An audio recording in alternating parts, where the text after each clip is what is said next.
Welcome to our special coverage of the Savills and KPMG Thought Leadership Event on Land Law 2024. Today, we delve into the key insights shared by Mrs. Giang from Savills, Mrs. Han and Mr. Binh from KPMG, providing valuable perspectives on the changes and implications of the new land laws in Vietnam. Mrs. Han navigates us through the intricacies of foreign investment definitions and changes in land rental payments. So today we would like to provide an overview on some key change under the new land law that we select to present and discuss today. That's not the only thing, but something that we think that is relevant to the real estate projects, and we want to present today. So as you know that the National Assembly just adopted the new land law like 4 months ago in January 2024, and with the land law and the real estate business law and the residential housing law, we have the three key fundamental law dealing with the real estate projects. So all of the three laws are going to take effect on the 1st of January of 2025. But now the government is making some proposal to the National Assembly so that the new land law can take effect 6 months earlier, maybe from this July. So the first key change that we would like to discuss today is about the definition of foreign invested company. So I think that there's some foreign real estate developer here. So we need to consider again if we are considered as the foreign invested enterprise with subject to the limitation and condition applicable to foreign invested developer. Like under the current law, I mean the Land Law 2013, I summarize here, you can see that the definition of foreign invested enterprise include 100 foreign invested enterprise, joint venture enterprise, and Vietnamese enterprise in which the foreign investor has invested into. From lawyers' perspective, we have so many back and forth discussion on this definition when we consider this definition in the context of investment law as well. For example, in one case that the subsidiary of foreign invested company in Vietnam, we so-called the level 2 subsidiary in Vietnam. Under the investment law, they are the deemed foreign investor that need to follow the investment condition and procedure applicable to foreign investor. But the current law, I mean the law 2013, is not crystal clear that such kind of level 2 subsidiary also subject to the condition and limitation applicable to foreign invested developer. And now we have the clear answer because the land law just refer to the investment law to determine which one is considered the second, like the foreign invested developer. So it's now cover the level 2 subsidiary in Vietnam. So from lawyer perspective, this change is good because we are now clear the legal basic to advise the structure for the developer in the market. But with some developer that they have a foreign invested company in their group structure, they need to revisit their group structure again to see if any second level subsidiary may become the foreign invested player, and they need to review their business model. For example, for like in case of future house, when the local buyer can collect up to 70% of the purchase right from the buyer before the handing stage to the customer. But for the foreign invested developer, they only collect 50% only. So that's also the thing about the cash flow, and also relate to the cash flow issue. I would like to discuss about the land rental payment. And we observe that the law provide more limited case for the lump sum land rental payment. It means that now only the 3 group of project can apply for lump sum payment, including agriculture, forestation, agricultural, the industrial park project, and the project for tourism and office purpose, and the project for social housing for lease.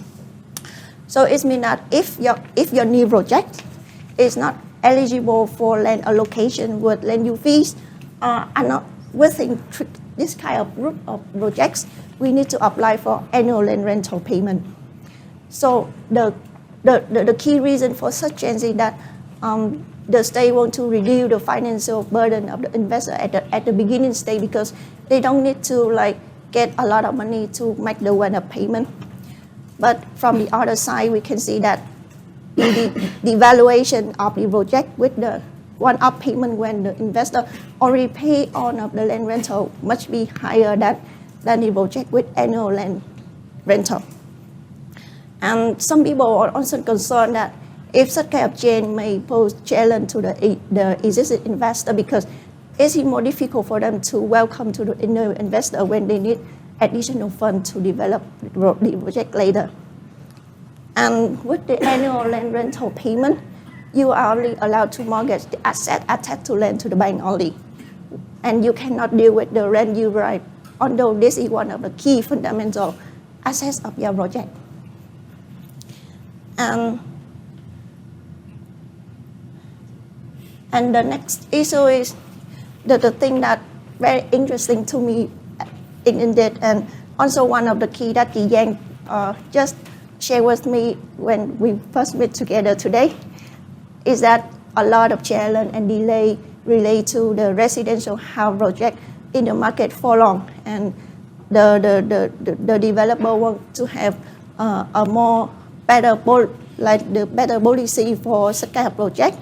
And actually, we have the chance to do due diligence on some commercial project developer.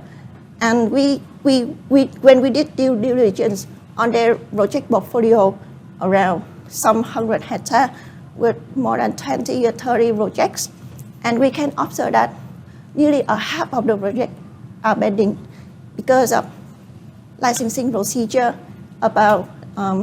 because they have to buy some residential land so that they can develop the project site, and also some matter about the zoning and also investment procedure. So let me go into a bit detail. When the investor have the project site, they need the project site needs to be the residential land, or a part of it needs to be the residential land already. So in such a case, they will be eligible for applicable for investment approval for the housing commercial projects. But if their project site is just like agricultural land or just the business land only, they cannot apply. And there's some difficulty because the inconsistency between the land procedure and also investment procedure. So if you apply for an investment project policy, you need to complete the land conversation procedure. But under the land regulation, you need to have some kind of investment approval so that you can convert the land.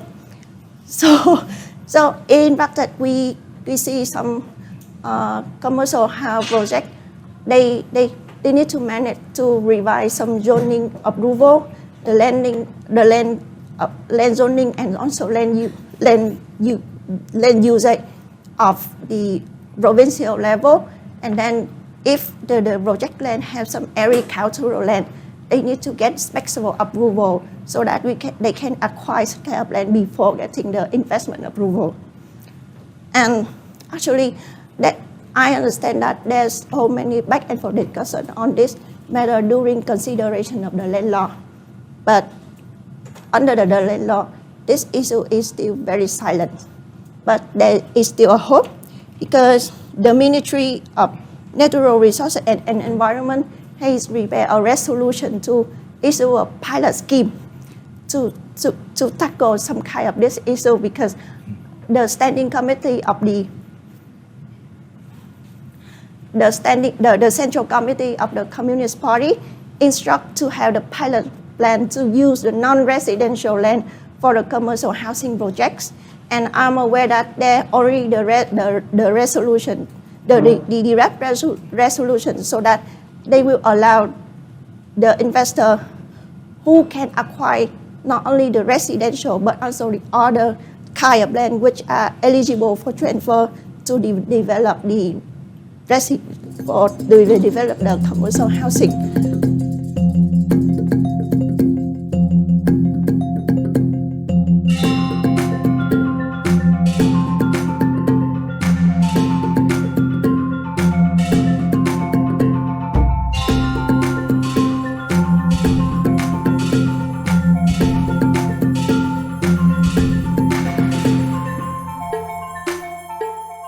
Next, Mr. Binh elaborates on the new provisions allowing overseas Vietnamese to own land and provides a snapshot of the current real estate market trends. For the next issue that I think is very important, relevant, and near and dear to my heart is, right now, under the new land law, VQ, overseas Vietnamese are allowed to buy and own land, right? But, I do want to temper expectations a bit, because VQ in the definition, for Vietnamese we hear, and it's very broad, right? But in the law, it's actually a little bit more narrow than that. So the definition in the law, and with reference to other laws and decrees, it's mainly targeting overseas Vietnamese who've immigrated in the past 10 or 15 years, who have retained their citizenship, right? Who are we talking about? I mean, people who've been sponsored to, move to the U.S., Australia, people who are working overseas, Vietnamese who are working overseas. Labor outsourcing is big in Vietnam as well. A lot of people are working in Korea, Japan, and they send money back home, right? A lot of times that money is invested into real estate. But the issue is that since they're not here, their name, they're not eligible to have the red book. So typically they ask the relatives, to put their name on the title documents, and of course that's going to lead to a lot of dispute, and it doesn't really encourage certainty or predictability in terms of overseas Vietnamese making investments. But under the new land law, there's certainty now that those individuals, basically those who have retained Vietnamese citizenship, they are allowed to have their name on the title documents. We're talking about the land use right? So that's going to open up the market to these types of market participants, whereas before they had to rely on their relatives in Vietnam. However, the definition doesn't include sort of overseas Vietnamese who left long ago, 70s and 80s, because those people essentially gave up their Vietnamese citizenship, right? There is a process for them to obtain Vietnamese citizenship again, but it's a process that you need to go through. Those individuals are still allowed to, invest in Vietnam's real estate market, but it has to be within designated projects, condos, apartments, and other projects where, similar to foreigners, they're allowed to make investment and own the unit, but it wouldn't be on a quote-unquote freehold basis, but more of a leasehold basis, right? This is an encouraging development, but we will have to see, because right now, we all see how the market's doing. There's a major liquidity issue. Hopefully, when this law comes into effect, you're going to see more remittance come back into Vietnam and flow into the real estate market. At least that's the hope, right? Okay. And look, I just want to touch on, because this is my wheelhouse, this is my area of focus, is on the sort of Vietnam M&A sort of market in general. So I just want to touch on some key highlights and data points, because my belief is the past is prologue, right? You look at the past, because that will inform you in terms of how things will be in the future. Not always 100%, but it's a good gauge. So, in terms of the macros, Vietnam remains a very attractive market. If you see in the past 2-3 years, real estate is always top 3, right? Aside from real estate, you have the social infrastructure that's attracting a lot of investment into, say, healthcare, education, consumer products. I'll be very honest with you. The last quarter of last year up to first quarter of this year, M&A was way down, right? M&A transactions, especially in real estate, was, I have to say, was very, very quiet. Luckily, we're seeing a pickup in the past 2 months or so. There's definitely more interest in the Vietnam market, including hospitality, some residential, but it's mainly focused on commercial and industrial. So that's where we're seeing a lot of movement, rightly so, because I think everyone is taking a wait-and-see position to see, how the new land law is going to be implemented, where are the pain points. So I think M&A transactions in real estate will still be slow for 2024, but hoping for a dramatic pickup in 2025. And just some key highlights. Who are the investors that we're seeing, right? It's generally, you have your Japanese, Singaporeans, Americans. They're very inquisitive in the market. Just sharing my personal experience, this really reflects sort of my client list, right? I do have a lot of Japanese clients, American clients. They're inquisitive in many areas, but again, the focus is on real estate and also manufacturing. I think Vietnam, and we see this, Vietnam is a major beneficiary of the trade war between the US and China, right? The US recently slapped tariffs on Chinese EVs, and then China most likely will respond in kind. So that's why you're seeing a lot of manufacturers, the likes of Apple, Foxconn, they moved out of China, right? Where are they going? Most of them are coming to Vietnam. We're seeing that right now in the market. Vietnam, India, Malaysia. So Vietnam is still, will be a major beneficiary going forward. However, we are getting feedback from clients in terms of uncertainty, in terms of the political situation, all right? People are, again, a bit concerned of the recent changes and how that's going to impact their investments now and going forward.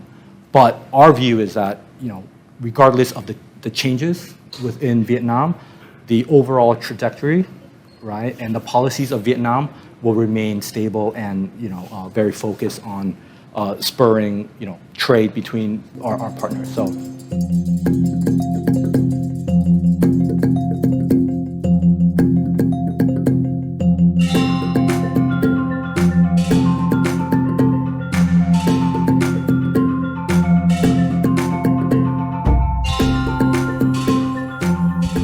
Finally, Mrs. Giang sheds light on the significance of valuing land based on market principles under the new Land Law 2024. Okay, thank you. And my part is land price. This is a small part in the Land Law 2024. Only, I think, 5 articles regulating the land price, but I think it's very important. This is where we'll determine the land price, that land use fee and land compensation, which is, like, I'm sure most of you will be interested in. So first of all, land valuation principle. Back into, like, the previous land law, the law regulating that the principle of valuing the land must be consistent with popular land price on the market with same land uses. So it refers to transaction, winning auction prices and collected from the data. However, in Land Law 2024, they emphasize on the market principle when valuing the land. So what does it mean? It means that the land price now will be a market value.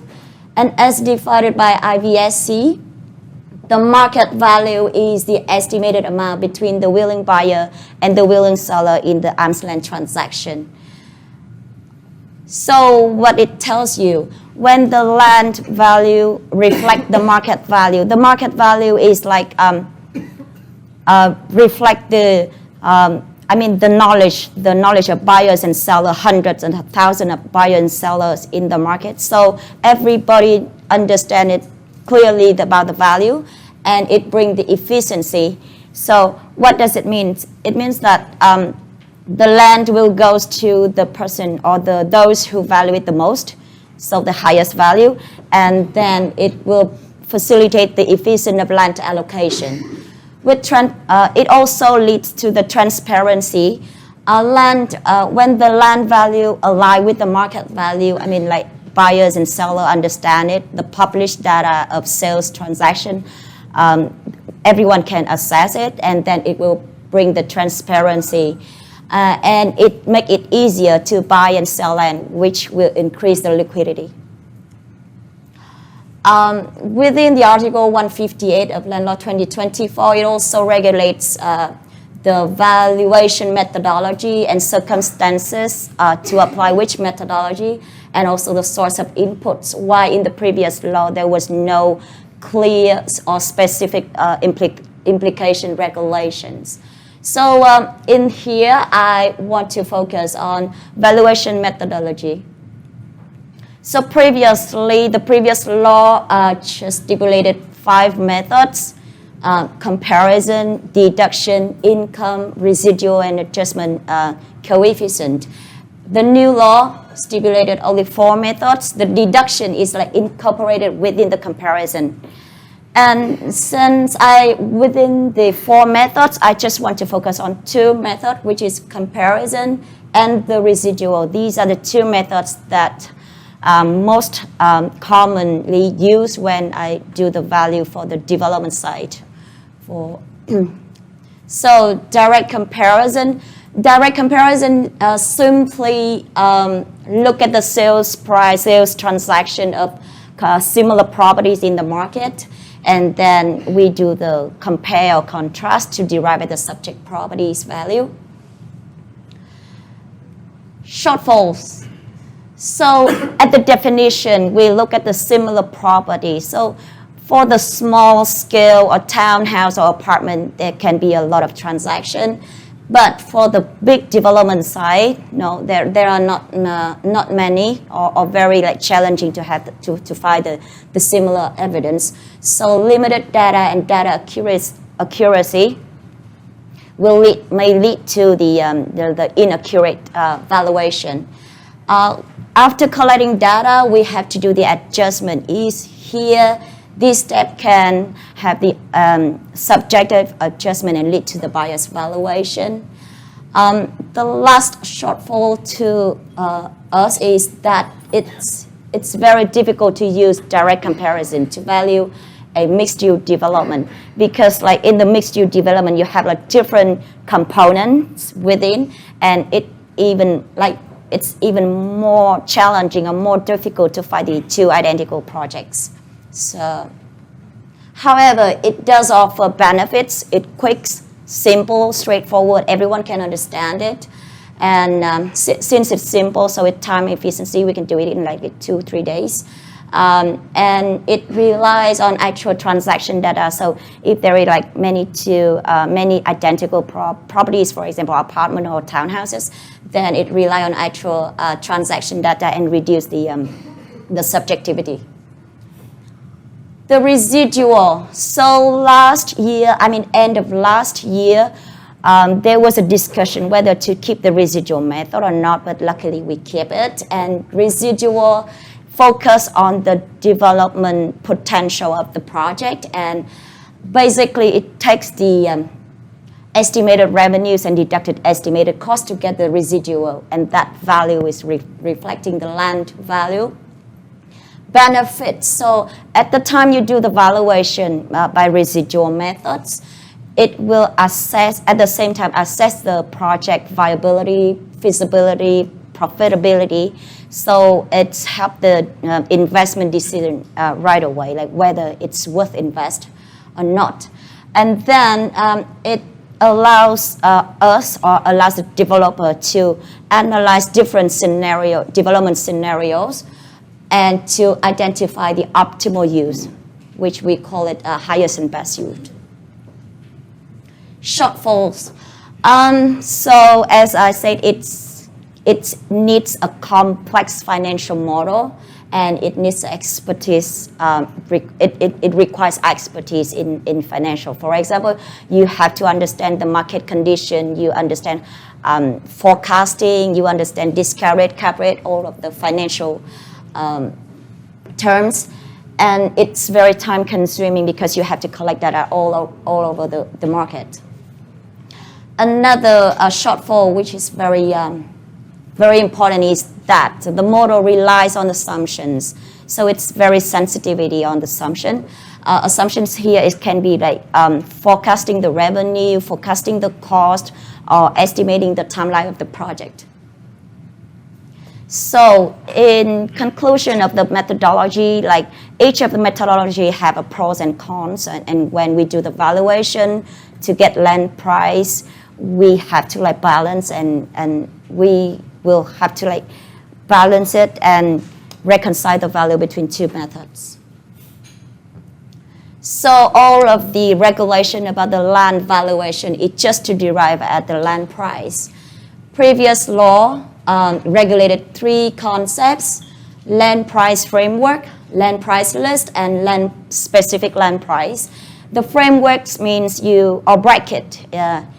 It presents the mean and the max of the one land use in a region, for example, Red River or Mekong Delta region.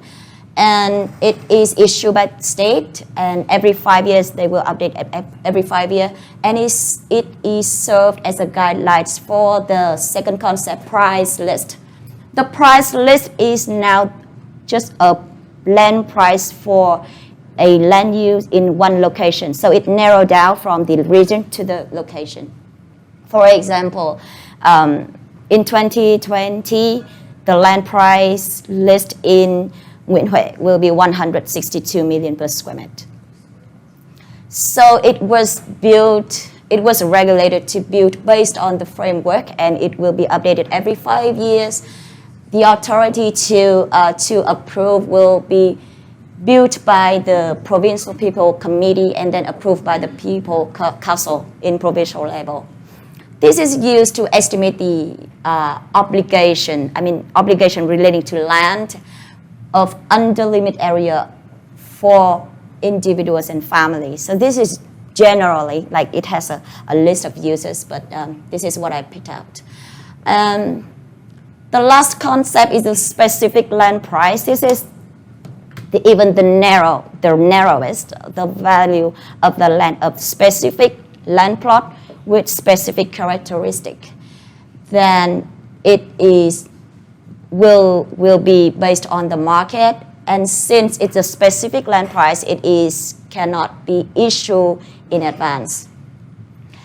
Provincial People Committee is the authority to decide the specific land price, and the specific land price is used for estimate obligation for above limit area and individual families and entities.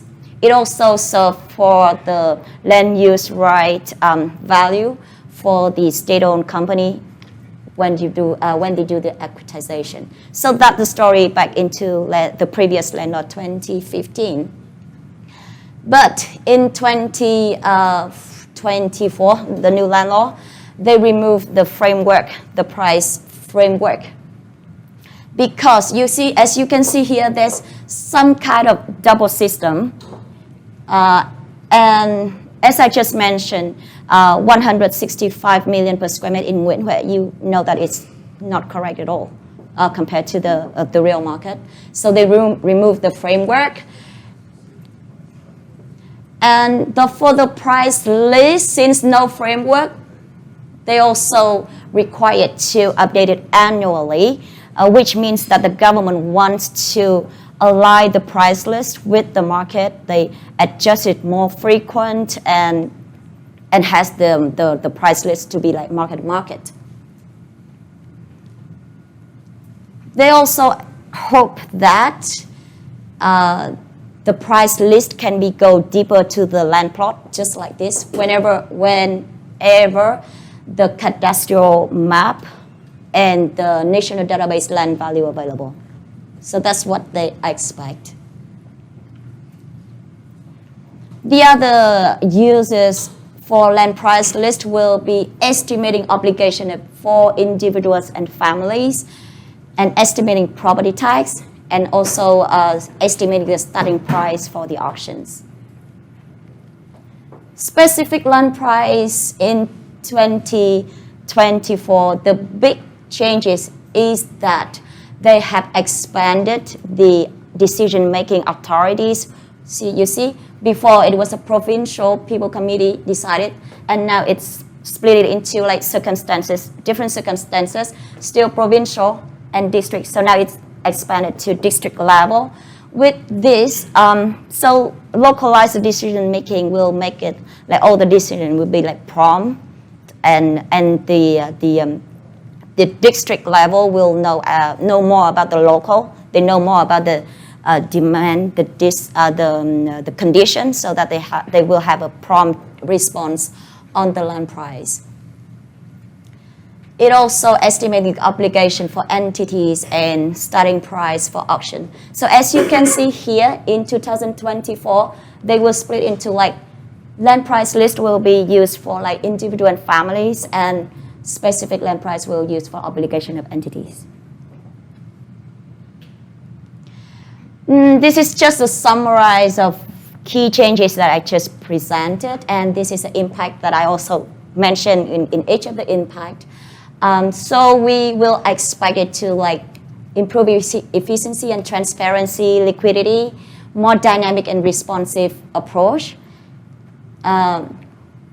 Okay, here is the thing. Price list, new thing is that price list will be used for estimating the property tax. So previously, the property tax is estimated based on the price that you put on the SPA between like buyer and seller.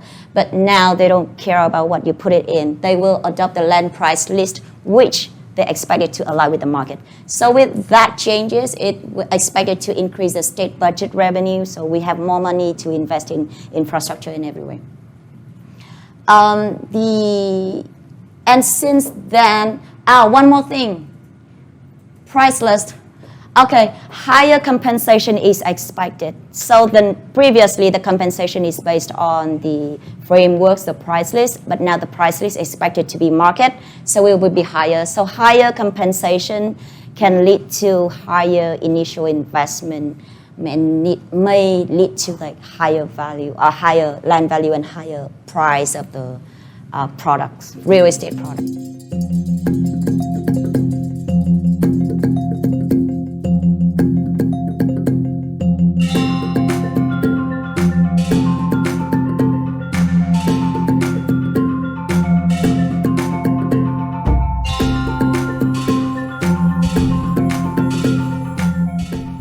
As we conclude our coverage, it's evident that the new Land Law 2024 brings significant changes and opportunities for investors and stakeholders in Vietnam's real estate landscape. Thank you for joining us. Stay tuned for more insights and updates. Until next time, goodbye.